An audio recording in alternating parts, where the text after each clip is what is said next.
NEET 2024 के result में अगर 500 या 500 के अराउंड या 500 से कम नंबर आ रहे हैं तो प्लीज़ इस वीडियो को पूरा ध्यान से सुनना।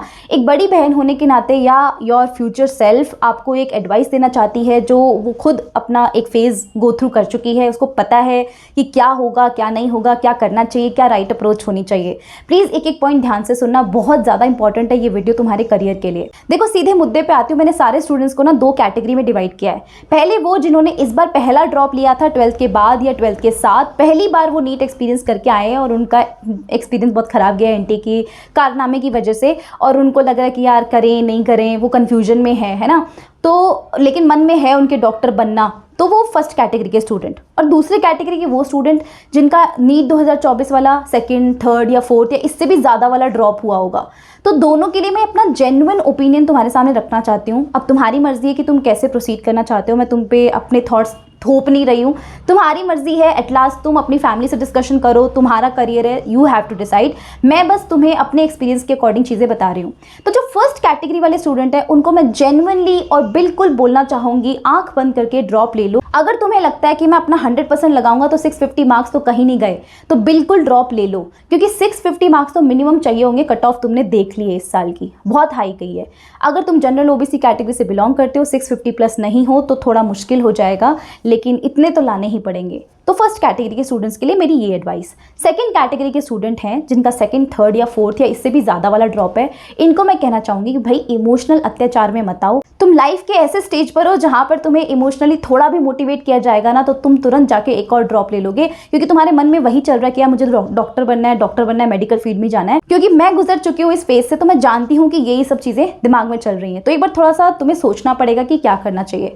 तो तुम्हारे लिए मैं सजेस्ट करना चाहूँगी कि अगर तुम्हारे स्टिल इतना चल रहा है मन में कि मुझे तो नीट ही करना है, मुझे कुछ करना ही नहीं है, प्लीज़ एक बैकअप ऑप्शन लेके चलो, और बैकअप ऑप्शन साथ में लेते हुए फिर नीट की तैयारी करो। अब वो बैकअप ऑप्शन तुम कुछ भी ले सकते हो, जैसे कि अलाइड हेल्थ केयर सेक्टर्स होते हैं, जैसे कि BAMS होता है, BHMS होता है, फिजियोथेरेपिस्ट होते हैं, BSc नर्सिंग होती है, या नॉर्मल BSc भी होती है लाइफ साइंसेज में, या जैसे भी आप कर रहे हो किसी भी फील्ड में, बहुत सारे करियर ऑप्शंस होते हैं। एक पकड़ लो, पार्शियल ड्रॉप लो और नीट की प्रिपरेशन करो। पार्शियल ड्रॉप क्या होता है? उसका मतलब ये होता है कि यार तुमने एक कॉलेज चूज़ करा, चाहे तुम BSc नर्सिंग कर रहे हो, चाहे तुम आयुर्वेदा में जा रहे हो, होम्योपैथी में जा रहे हो, कहीं पे भी जा रहे हो, एक कॉलेज चूज़ कर लिया और तुमने ऐसा कॉलेज चूज़ किया, मेक श्योर जिसमें बॉन्ड साइन ना करना पड़े। क्योंकि अगर तुम्हें बॉन्ड साइन करना पड़ गया और इन केस तुम नीट की तैयारी भी साथ साथ कर रहे थे, तो तुम्हें वो कॉलेज छोड़ना थोड़ा मुश्किल हो जाएगा, छोड़ नहीं पाओगे जल्दी से, सीट खाली नहीं कर पाओगे और फिर अपना मेडिकल कॉलेज नहीं ले पाओगे। इसलिए ऐसे कॉलेज में जाना है जहाँ पर कोई भी बॉन्ड तुमसे साइन नहीं करवाया जा रहा है, और तुम अपना आराम से प्रिपरेशन करते जाओ। जैसे तुम्हारा सिलेक्शन हो जाए तुम उस कॉलेज को छोड़ दो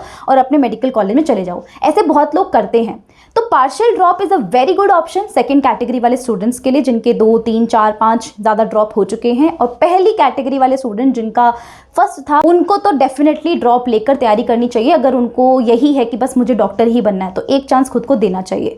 तो अगर तुम एक चांस देने के लिए रेडी हो, अगर तुम पार्शियल ड्रॉप लेने के लिए रेडी हो, या फिर तुम एक चांस एक्स्ट्रा देने के लिए रेडी हो, प्लीज़ प्लीज़ प्लीज़ पढ़ाई स्टार्ट कर दो। तुम्हें बस एक चीज़ पे फोकस करना है कि तुम्हारी गलती कहाँ रह गई थी, तुम्हारे मार्क्स कहाँ कम हो गए थे। हो सकता है तुमने प्रैक्टिस में कमी रखी हो सकता है तुमने रिवीजन में कमी रखी हो सकता है तुम टारगेट्स के अकॉर्डिंग पढ़ाई नहीं कर रहे थे। तो ये सारी चीज़ें हो सकती हैं। तो इन सारी चीज़ों को कोप अप करने के लिए नीट प्रेप लेकर आया है नीट 2025 और 2026 के एस्पिरेंट्स के लिए टारगेट बैच, जिसमें आपको सारी फैसिलिटीज़ मिलेंगी। तुम अपने अकॉर्डिंग DPPs बना सकते हो खुद की, टॉपिक वाइज जो तुमने आज टॉपिक पढ़ा है उसकी DPP खुद बना लो।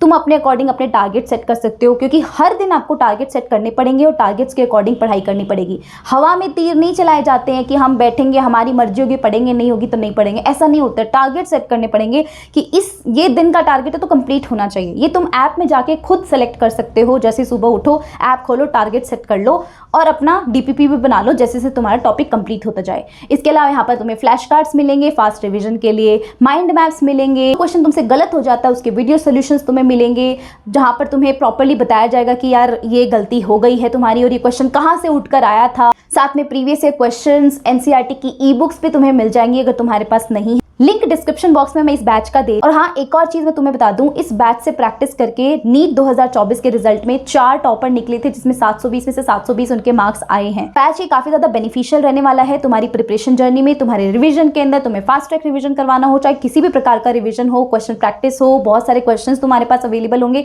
तो please go and check it out, link description box में है। तो ये तो मेरी एडवाइस है उन स्टूडेंट्स के लिए जो फर्स्ट कैटेगरी वाले हैं, जिनको ड्रॉप लेने के लिए मैं रेकमेंड कर रही हूँ। लेकिन ऐसे स्टूडेंट्स भी हैं जिनसे मैं पर्सनल मेंटोरशिप में बात करती हूँ, तो बताते हैं कि हमारा 3rd ड्रॉप हो गया है, 4th ड्रॉप हो गया है, 5th ड्रॉप हो गया है। तो यार मैं तुम्हें ये बोल रही हूँ कि तुम लाइफ के ऐसे स्टेज पे हो कि तुम्हें थोड़ा सा भी इमोशनली मोटिवेट किया जाएगा, तुम तुरंत मोटिवेट हो जाओगे। यूट्यूब पे जाके, मुझे पता है ऐसी वीडियो देख भी चुके होगे, यूट्यूब पे जाके देखोगे 6ठे अटेम्प्ट में नीट निकाला, 7वें अटेम्प्ट में नीट निकाला। अरे बस कर भाई, इतना ज़्यादा नहीं गोते लगाने इस एग्जाम के अंदर। इस एग्जाम के बाहर दुनिया है, थोड़ा झाँक के देखो और बाकी करियर ऑप्शन को थोड़ा एक्सप्लोर करो। अब तुम्हें मेडिकल फील्ड में ही जाना है तो भाई तुम डॉक्टर ही थोड़ा होता, डॉक्टर के अलावा बहुत सारी चीज़ें हैं, जैसे तुम BAMS कर सकते हो। अब तुम्हारे 500 से कम नंबर आए हैं, और 500 से कम नंबर आए हैं, जनरल OBC कैटेगरी में हो, कोई कॉलेज, मेडिकल कॉलेज तो नहीं मिलना, गवर्नमेंट कॉलेज, ठीक है, प्राइवेट तो क्या पता मिल जाए। अगर अफोर्ड कर सकते हो तो बिल्कुल जाओ, लेकिन नहीं कर सकते हो तो गवर्नमेंट तो नहीं मिलेगा, ठीक है। अब अपन ज़्यादा ड्रॉप हो चुके तो ड्रॉप भी नहीं ले सकते हैं, है ना। तो अब मैं तुम्हें ये बोलूँगी कि यार एक बार तुम किसी नए फील्ड के अंदर प्रॉपरली, अगर तुम्हारा हो गया ना कि यार बस हो गया मेरा तो इस फील्ड से, मैं और नहीं करना चाहता हूँ, मैं पार्शल ड्रॉप भी नहीं ले सकूँगा, इतनी पढ़ाई मुझसे नहीं होती, तो अब तुम दूसरे करियर में चले जाओ। अगर तुम जनरल OBC कैटेगरी से बिलोंग करते हो और तुम्हारे नंबर 500 से कम और 430 से ऊपर आ रहे हैं, तो तुम्हें आयुर्वेदा कॉलेज तो मिल ही जाएगा। ये मैं तुम्हें बता रही हूँ कि तुम अपने अपने स्टेट के अकॉर्डिंग देखो, तुम्हारे स्टेट में हो सकता है कि इतने नंबर पे, इस रेंज के अंदर तुम्हें कोई गवर्नमेंट कॉलेज मिल जाए जिसमें तुम्हें आयुर्वेदा का ऑप्शन मिलता हो। अगेन ये ऑल इंडिया लेवल पे नहीं है, ऑल इंडिया कोटा के हिसाब से नहीं बता रही हूँ, स्टेट लेवल पे तुम्हें मिल सकता है इसका करियर ऑप्शन, ठीक है। और अगर तुम SC ST कैटेगरी से हो तो तुम्हें 350 से 450 के बीच में अगर तुम्हारे नंबर लाई करते हैं तो अगेन तुम्हें गवर्नमेंट कॉलेज मिल जाएगा आयुर्वेदा का। और सबसे ज़्यादा इंपॉर्टेंट बात है कि ये BAMS, BHMS, BPT इन सब कोर्सेज में एडमिशन ना नीट के थ्रू मिलता है। तो नीट के जितने भी नंबर आए ना उसके थ्रू तुम बस अपनी काउंसलिंग करवाओ, काउंसलिंग के थ्रू अपना कॉलेज ले लो। पार्शियल ड्रॉप लेना तो पार्शियल ड्रॉप ले लो, नहीं लेना है तो बस प्रॉपर इस फील्ड में घुस जाओ। बहुत खराब नहीं होता है। मेरी खुद की फ्रेंड आयुर्वेदा कर रही है, आयुर्वेदा डॉक्टर बन चुकी है आज वो, तो इतना खराब नहीं है। मुझे लगता था उस टाइम में बहुत ज़्यादा खराब है, लेकिन एज सच कुछ खराब नहीं होता है यार, करियर ऑप्शंस हैं। और आजकल गवर्नमेंट हमें बहुत ज़्यादा इसको प्रमोट कर रही है, BAMS को, खासकर BHMS को, तो इनको काफ़ी ज़्यादा प्रमोट कर रही है। तो प्लीज़ तुम भी थोड़ा दिमाग लगाओ अपना, ऐसे अंधी भीड़ में भागने का कोई फायदा तो है नहीं, कितना भी भागते जाओ, है ना, इमोशनली से टूटते जाओगे, अंदर से कॉन्फिडेंस तुम्हारा इतना गिरेगा कि कोई नहीं उठा पाएगा। इसलिए प्लीज़ अपना करियर स्विच कर लो, और बहुत से ऑप्शंस आते हैं यार। मैंने तो ऐसे भी लोगों को देखा है जो MBBS करके डॉक्टर बन चुके हैं, अच्छे अच्छे कॉलेज से, मैम से जैसे कॉलेज से डॉक्टर बन चुके हैं, लेकिन फिर भी वो डॉक्टर वाला काम नहीं कर रहे, फिर भी वो हॉस्पिटल्स में नहीं जाके बैठ रहे हैं, वो किसी और फील्ड में घुस गए हैं।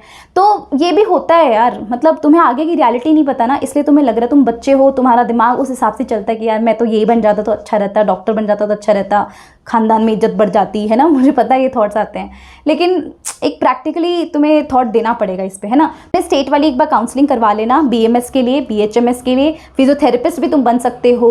तुम्हें BDS मिल जाए तो तुम BDS में भी घुस जाओ, मैं तो कहूँगी घुस जाओ, तुम एकदम अपना करियर शुरू कर दो, बस करियर पे स्टॉपेज मत लगाओ एकदम से, ठीक है। तुम BSc नर्सिंग कर लो यार, एम्स भी करवाता है तुम्हें BSc नर्सिंग, तो एम्स का तो टैग ही बहुत ज़्यादा होता है। आगे तुम किसी भी फील्ड में घुस सकते हो, बहुत सारी फील्ड्स होती हैं। मैं इस चैनल के ऊपर BSc के लिए एक अलग से सेपरेट प्लेलिस्ट बनाऊंगी, जहाँ पर मैं तुम्हें बताऊंगी कि BSc के ऐसे कौन से कोर्सेज होते हैं जो हाई पेइंग होते हैं, आगे जाके भाई पैसा कमाना है ना सबको, वो मैं तुम्हें गाइड कर दूंगी। चैनल को सब्सक्राइब करके रख लेना, ताकि जब भी वो प्लेलिस्ट आए, जब भी वो वीडियोस आए, तुम्हें एक बार नोटिफिकेशन मिल जाए। अगेन मैं क्लियर कर दूं, ये सिर्फ मेरे पॉइंट ऑफ व्यू है, तुम्हारे पॉइंट ऑफ व्यू डिफरेंट हो सकते हैं। तुम क्या सोचते हो एक बार फैमिली से डिस्कस कर लो। हो सकता है तुम्हारी फैमिली ना माने तुम्हें ड्रॉप दिलवाने के लिए, हो सकता है तुम्हें पार्शियल ड्रॉप दिलवाने के लिए भी एकदम मना कर दे, तो कुछ भी हो सकता है, राइट। तो अपनी एक बार फैमिली से, पेरेंट्स से बैठकर बात करो एंड देन इसके बारे में थोड़ा सा डिसीजन लो। अगर तुम्हें कोई पर्सनल मेंटोरशिप सेशंस चाहिए, 1-on-1 बात करनी है, तो डिस्क्रिप्शन बॉक्स के अंदर पर्सनल मेंटोरशिप का लिंक है, go and check it out, book कर सकते हो अपना स्लॉट और मुझसे बात कर सकते हो। काफ़ी सारे स्टूडेंट्स को मैं गाइड करती हूँ, काफ़ी सारे स्टूडेंट्स अपनी क्वेरीज लेकर आते हैं और खुश होकर जाते हैं, उनकी प्रॉब्लम्स सॉल्व करके मैं भेजती हूँ। एंड अगर तुम प्रिपरेशन भी कर रहे हो और अपने टाइम स्लॉट्स चाहते हो, हमें अपना टाइम टेबल चाहिए, अपना पर्सनलाइज टाइम टेबल चाहिए, तो मैं वो भी प्रोवाइड करती हूँ अपने पर्सनल मेंटोरशिप कॉल्स के अंदर। तो make sure that you are checking figuring it out. We like this video, अगर अच्छी लगी हो तो लाइक शेयर एंड चैनल को सब्सक्राइब जरूर करिएगा, क्योंकि आपका प्यार एंड सपोर्ट मेरे लिए बहुत ज़्यादा मैटर करता है। Thank you so much for watching this video. All the very best for your career. And एक बात हमेशा याद रखना, तुम किसी से कम नहीं हो। एक एग्जाम में सिलेक्शन ना होने का मतलब ये नहीं कि ज़िंदगी खराब होती है, ठीक है। On that note, this is Ekta Soni signing of.